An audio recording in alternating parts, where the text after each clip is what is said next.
Москва, Қазақстан границаға чыгабыз. Күндө рейстер бар. Кирди чыкты до конца кирип чыгабыз. Регистрация просрочка болсо, жасап алып жолго чыгабыз. Выдворение болгондо алып чыгабыз. Базада жок болсо, жардам беребиз. Кара тизмени текшерип жолго чыгабыз.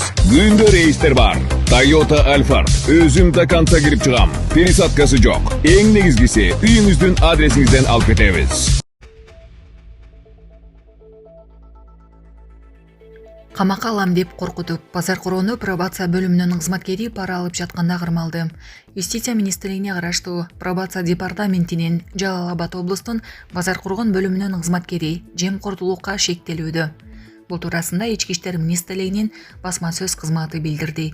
Маалымдалгандай, жаран милицияга кайрылып, жогорудагы кызматкер 2024 жылдын башынан бери камакка алам деп коркутуп, акча талап кылып жаткандыгын айткан. Ал 1000, 3000, 5000 сомдон бөлүп отуруп 40 000 сом алган. Учурда дагы 20 000 сом пара талап кылып жатканын айтып, чара көрүүнү суранган. Аталган факты пара талап кылуу менен кылмыш иши козголду. Натыйжада Базар Коргон районунун пробация бөлүмүнүн кызматкери 1981 жылы туулган жаран 20 000 сом алып жаткан жеринен кармалган. Учурда шектүү убактылуу кармоочу жайга киргизилип, Бишкек шаарынын 1-май райондук сотунун чечими менен камакка алуу баш коргоо чарасы тандалган. Кылмыш иши боюнча тергөө иштери улантылууда. Булак Суперкежи. Тарыхта алгачкы жолу Садыр Жапаров Бахрейндин королу менен болгон сүйлөшүүдө эмнелерге токтолду. Бүгүн 21 апрелде президент Садыр Жапаров Бахрейн королдугуна расмий сапарынын алкагында король Хамад бин Иса Аль Халифа менен сүйлөшүүлөрдү өткөрдү. Бул туурасында мамлекет башчысынын маалымат кызматы билдирди. Маалымдалгандай, өлкө лидерлери Кыргызстан менен Бахрейндин ортосундагы мамилелердин ырааттуу өнүгүшүнүн пайдубалын түзө турган бардык деңгээлдеги алакаларды арттыруунун жана биргелешкен долбоорлорду ишке ашыруунун маанилүүлүгүн баса белгилешти. Жолугушууда Садыр Жапаров Кыргыз-Бахрейн мамилелеринин тарыхында биринчи жолу Бахрейн королдугуна расмий сапар менен барышы, ал үчүн зор сыймык экенин өзгөчө баса белгиледи. Ал эки мамлекеттин ортосундагы өз ара аракеттенүүнүн жаңы барагын ачкан бул сапардын символдуулугун белгилеп, өз ара пайдалуу өнөктөштүк мындан ары да чыңдаларына ишенимин билдирди. Бул контекстте президент Садыр Жапаров король Хамад бин Иса Аль Халифаны Кыргызстанга жооп беретинде сапар менен келип кетүүгө чакырды. Москва шаарында жашап жана эмгектенесизби? Медициналык кызматтар керек, бирок алар сизге кымбат жана сапатсыз сезилет. Умбем клиникалар тармагы сиздерге өз кызматтарын сунуштайт. Бүгүнкү күндүн талабына жооп берген заманбап жабдыктар менен кесипкөй дарыгерлер сиздерди күтөт. Бизде сиз стоматолог, тиш дарылоонун бардык түрлөрү, уролог, невролог, лор, терапевт, хирург, окулист, педиатр, УЗИ жана башка дарыгерлердин кеңешин алып дарылануу мүмкүнчүлүгү бар. Умбем клиникалар тармагы бул жогорку сапаттагы медициналык жабдыктар менен камсыз болгон профессионал дарыгерлер. Сиздердин ыңгайлуулук үчүн Умбем клиникаларынын Москва шаары боюнча 3 медициналык борбору иштейт. Өзүңүзгө ыңгайлуу даректи тандап медициналык кызмат алсаңыз болот. Ушул ай ичи бизге келип төмөндөгү кызматтарга арзандатуу менен медициналык кызмат алыңыздар. Ден соолугуңузга кам көрүүнү эртеңкиге калтырбаңыз. Умбем клиник Москва. Сот Тилекмат Курьяновду камакта калтырды. Байыден кармалып келген активист Тилекмат Курьянов 19 майга чейин камакта калтырылды. Мындай чечимди бүгүн 21 апрелде Бишкектин 1-май райондук соту чыгарды. Соттук отурумда судья УКМКнын тергөөчүсүнүн арызын канааттандырып, Курьяновду 19 майга чейин камакта калтырган. Беле кетсек, Тилекмат Курьянов Байыден кармалып 19 апрелде өлкөгө жеткирилген. Москвада зордуктоого шектелип кармалган мигрант каза болду. Москванын түштүк батышында унаада жүргүнчү аялга сексуалдык зомбулук жасаган деп шектелген таксист тергөө абагынан ооруканага жеткирилип, андан кийин каза болду. Бул тууралуу РИА Новости басылмасы укук коргоо органдарына таянуу менен жазды.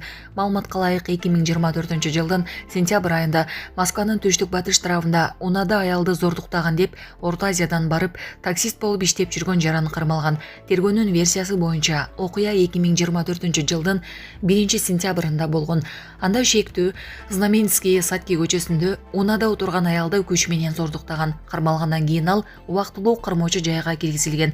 РИА Новости жазгандай, кармалган Кусанбай Туучиев СИЗОдон Москвадагы клиникалардын бирине оор абалда түшкөн. 24 март күнү эртең менен ал каза болгон.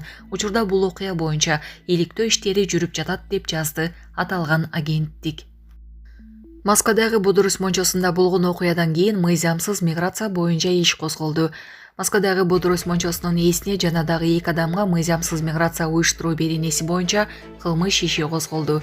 Бул тууралуу Орусиянын Ички иштер министрлигинин расмий өкүлү Ирина Волк өзүнүн Telegram каналында билдирди. Буга чейин мыйзамсыз миграцияга каршы күрөшүү иш-чараларынын алкагында Москванын Тимирязевский районунда жайгашкан мончолор күч органдары тарабынан текшерүүгө алынган. Рейдтин жыйынтыгында 60га жакын мигрант полиция бөлүмүнө жеткирилген. Алардын 25-ин Орусиядан депортациялоо маселеси каралууда. Тергөөнүн версиясы боюнча жетекчи 2 тууганы менен бирге мончого келгендерге кызмат көрсөткөн. Алардын арасында кыргызстандык таксисттер да бар. Текшерүүнүн жүрүшүндө айрым кардарлардын кызматкерлердин тиешелүү документтери жок экени аныкталган. Бул иш боюнча 2 айыпталуучу убактылуу кармоочу жайга киргизилип, жетекчи үй камагына чыгарылды. Беле кетсек, буга чейин Москвада мигранттар мончодо кармалгандыгы жана аларга болгон ырайымсыз мамиле боюнча маалыматтар тараган. Маселе Жогорку кеңештин трибунасында айтылып, Орусиянын элчилигине нота тапшырылган.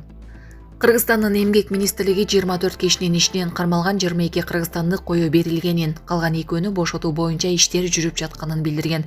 Ал эми Орусиянын ички иштер жана тышкы иштер министрликтери рейд учурунда мигранттарга карата мыйзам бузулбагандыгын айтышкан. Булак Суперкежи. Абхаз армян номурлуу 1400дөн ашык машина мыйзамдаштырылды.